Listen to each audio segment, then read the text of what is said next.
Hi, Keith. Hi, Carroll. Can you hear me well? I can hear you fine. Excellent. So you're live in our meeting now. 20 people are watching you at the screen, including Commissioner Kais and Dr. Walpole from the Philippines. And maybe you can move your presentation on your screen so we can see it from here. Certainly. Let's see. Give me just a moment to share the screen.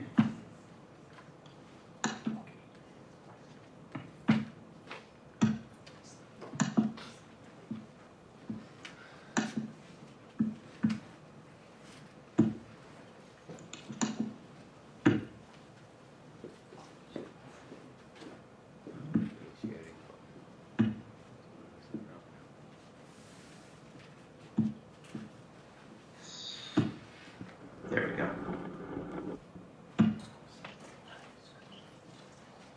So, are you seeing us? Okay, good. There. Yes, excellent. Yeah, we can see it now. Wonderful. Very good. I hope you turned your Skype notifications on. I did indeed. Excellent. Yeah, we had some issues with that former presentation. Well, thank you very much, Carroll, and please go ahead. Thank you, and thank you to Greenpeace, and thank you to the members of the Commission for this opportunity to share a presentation on Royal Dutch Shell and its knowledge and awareness of climate risks in the period between 1958 and 1998. CL is a not-for-profit legal organization headquartered in the United States and with offices in Geneva, Switzerland. We use the power of law to protect the environment, promote human rights, and ensure a just and sustainable society. This is the latest in a series of presentations we've made to the Commission on the early history of oil industry research and knowledge into climate change. I will minimize to the extent possible any representation or repetition of previous presentations, except where it's necessary to put Shell's knowledge in context. In 2014, a researcher by the name of Richard Heady of the Climate Accountability Institute released a landmark paper that attributed 2/3 of industrial greenhouse gas emissions during the industrial era to 90 fossil fuel and cement producers. Royal Dutch Shell was ranked 6th among all investor and state-owned entities in that list, contributing to 2.12% of global greenhouse emissions during the period from 1751 to 2010. Looking at investor-owned entities alone, Royal Dutch Shell ranked 4th among all investor-owned entities in its contributions to global greenhouse emissions during that period. Accordingly, Royal Dutch Shell is increasingly being recognized as a leading contributor not only to greenhouse gas emissions, but to the impacts that are arising from those emissions, including not only atmospheric rises in CO2, but the attendant increases in global sea surface, global mean temperatures, global sea surface levels, and the occurrence and intensity of extreme weather events. This gives rise to the question, is it appropriate to hold Shell and other oil companies responsible for the impacts of their products and the impacts of their knowledge? When do we hold someone responsible for an outcome? Traditionally, under both human rights law and the law of tort, in multiple domains, there are 3 related elements. An entity needs the capacity to foresee the harm, an opportunity to avoid the harm, and they need to have failed to take reasonable measures to do so. So, did Shell have the opportunity to foresee the potential harms arising from climate change? We know that by 1958, Shell was an active participant in the American Petroleum Institute's Smoke and Fumes Committee, which was undertaking joint research into an array of air pollutants, including, by 1958,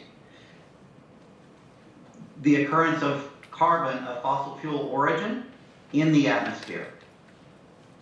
We know this because in 1958, a Shell executive produced the report covering that research.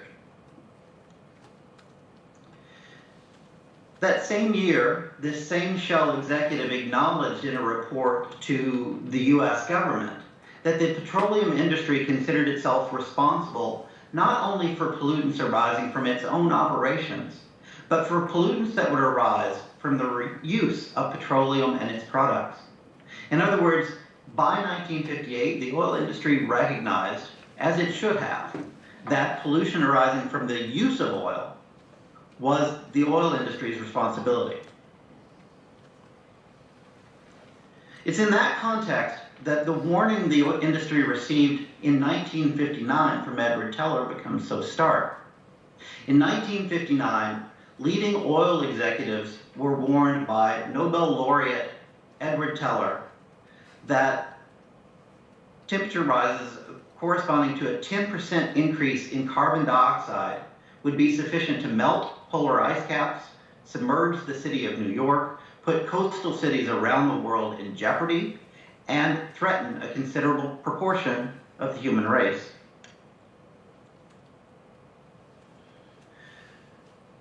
Beyond the Teller warning, we know that Shell executives themselves received similar warnings. In 1962, Shell's chief consulting geologist, M. King Hubbard, presented a book-length survey on the world's energy resources.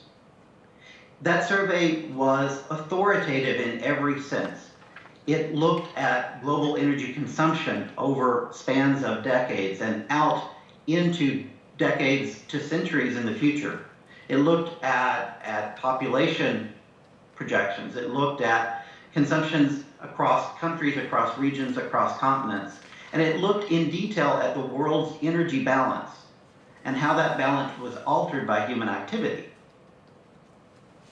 In that report, Hubbard acknowledged warnings that he and others had received from a Columbia University professor who warned that CO2 is seriously contaminating the Earth's atmosphere, that concentrations of CO2 in the atmosphere since 1900 had already increased by 10%, and that these increases, should they continue, could have profound effects on both the weather and on the Earth's ecosystems and ecological balances. Hutchinson thus warned the participants, and Hubbard communicated this warning back to Shell, that serious consideration needed to be given to the maximum utilization of solar energy. From 1962, the warnings to Shell and other industry participants about climate risks grew progressively more frequent and progressively more stark. In 1968, scientists Eugene Robinson and Elmer Robbins presented the findings of a multi-year research report that they had prepared for the American Petroleum Institute on the sources, abundance, and fate of gaseous atmospheric pollutants resulting from fossil fuels. They cautioned that rising levels of CO2 would likely result in rising global temperatures, and that these increases could lead to melting ice caps, rising sea levels, warming oceans, and serious environmental damage on a global scale. Robinson and Robbins warned the companies that fossil fuel burning provided the best explanation for why CO2 was accumulating in the atmosphere. They acknowledged that the existing science on this was detailed and that it seemed to adequately explain the present state of CO2 in the atmosphere, and emphasized that the priority for research should be into systems in which CO2 emissions would be brought under control. It's important to recognize that the industry received this warning more than half a century ago. In 1969, Robinson and Robbins submitted a supplemental report which re-emphasized their findings. While they acknowledged some uncertainties, they highlighted the irony that air pollution technologies that were primarily focused on small-scale, localized pollution, whereas abundant pollutants such as CO2 were being generally ignored, even though they could be the cause of serious worldwide environmental changes. Shell was among the many oil companies that were members of API when this report was prepared and submitted. That alone cannot demonstrate, of course, that Shell saw the report. But other industry documents do demonstrate that Shell was aware of this report. In 1972, the oil industry submitted a report to the US government on environmental conservation in the oil and gas industries. They explicitly acknowledged the work of Robinson and Robbins on atmospheric trace gases. They emphasized that this study was careful and that Robinson and Robbins themselves were eminent experts. Notwithstanding this, the oil industry, in their presentation to the government in 1972, explicitly disregarded the warnings from Robinson and Robbins and chose instead to emphasize an earlier study from a non-industry source on the question of CO2 and climate change. We can document that Shell Oil was among the steering committee and task force members that were responsible for writing these sections of the 1972 report. By 1988, Shell's internal discussions on climate change and climate risk had become robust. In 1988, Shell published an internal report first produced in 1986 that acknowledged the extent and potential severity of climate risks. It acknowledged that the concentration of CO2 in the atmosphere was increasing and would continue to do so, and that the primary explanation was the combustion of fossil fuels. It noted that sophisticated geophysical modeling showed that continued increases would lead to dramatic increases in global temperatures. And that if these changes occurred, it would give rise to sea level increases, changes in ocean currents, and changes in precipitation patterns and regional and temperature and weather, and that these changes would be unprecedented on the timescale of human history. Not only would they be unprecedented, Shell acknowledged, they would have impacts on the human environment, on future living standards, on food supplies, and on social, economic, and political situations worldwide. They further acknowledged that by the time global warming becomes detectable in the science, it could be too late to take effective countermeasures to reduce the effects. Shell did another significant thing in this 1988 report because it calculated its own contributions to the problem. Shell calculated in 1988 that in a single year, Shell's own products were responsible for 4% of the CO2 emitted worldwide. This figure is notable for three reasons. First, it echoes Shell's acknowledgement to the government in 1958 that the industry is responsible for the use of its products and pollutions resulting from that use. Second, it demonstrates that it is possible for a company to calculate its own contribution to those emissions. And third, and most tellingly, Shell's calculation is not dramatically different from the figures that were calculated for Shell for that same year, decades later, by Climate Accountability Institute, UCS, and others. What did Shell do with this information? Shell concluded in the 1988 report that climate change would affect not only the world, but Shell's own operations, including having direct operational consequences on offshore installations and coastal facilities. Here, at least, Shell responded. In 1989, Shell announced that it would be investing millions of dollars to raise natural gas platforms to make them more resilient in the face of anticipated sea level rise driven by climate change. By 1991, Shell was explicitly acknowledging an array of potential impacts of climate change. In 1991, Shell released a film, Climate of Concern, that acknowledged that climate might change too fast, perhaps, for life to adapt without severe dislocation. It acknowledged the increasing frequency of abnormal weather, saltwater intrusion into coastal ecosystems, sea level rise, increasingly destructive storm surges, and the displacement of people living on low-lying islands. Indeed, Shell envisioned the risk of potential greenhouse gas refugees caused by shifting climates. Shell again acknowledged that global warming is not yet certain, but that many recognize that to wait for final proof would be irresponsible. In 1991, Shell said, "Action now is the only safe insurance." Thus, by the beginning of the 1990s, we can document that Shell, like other oil companies, could foresee an array of hazards arising from the combustion of its products: rising global temperatures, sea ice melt, rising sea levels, potential inundation of low-lying areas, effects on agriculture, changes to species distribution, and more severe extreme weather events. Shell could also foresee the potential victims of those impacts. Those in low-lying countries and coastal areas were uniquely vulnerable. Regions that were already subject to severe storms, which could be worse. Economies that were reliant on agriculture or fisheries. And Shell acknowledged the poorest countries were among those at greatest risk.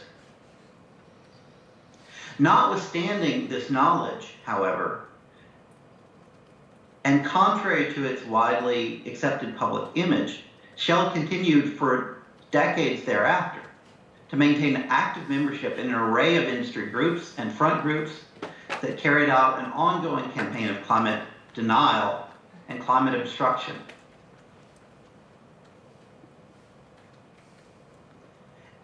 Even as it did so, Shell recognized that existing and expected oil and gas resources alone could drive global atmospheric CO2 concentrations above 400 parts per million. When unconventional oil and gas were added to that mix, the impact would go above 600 parts per million. Coal could add another 1,000 parts per million of CO2 to the atmosphere. The company understood well the potential stakes for that continued production. It also understood and foresaw the risk to the company. In 1998, Shell produced a scenario document that modeled potential social, economic, and environmental situations worldwide through the year 2020 to project how they would affect Shell's own operations. In that scenario, Shell recognized that US failure to ratify the Kyoto Protocol could lead to rising CO2 in the atmosphere, rising impacts from climate change, and rising public outrage about the failure to respond to a growing crisis. Shell hypothesized in 1998 that in 2010, a series of violent storms could cause extensive damage to the eastern coast of the US, and that as a result of those storms, environmental NGOs might bring class action suits both against the United States government and against fossil fuel companies on the grounds that they had neglected what scientists, including their own scientists, have been saying for years about climate risks. Indeed, Shell acknowledged that the oil industry could find itself in precisely the same situation that the tobacco industry had found itself in. And yet, notwithstanding that knowledge, Shell continued and continues today to dramatically increase its production and its marketing of fossil fuels. So the question arises, did Shell have notice? Could it have known? The evidence is clear. Shell was aware of the risks. Shell was aware of the consequences. Shell took a calculated gamble that those consequences would fall on the world, but not on the company itself. The question for the Commission is, was that gamble responsible in light of what we now know about the human rights impacts of climate change? Thank you.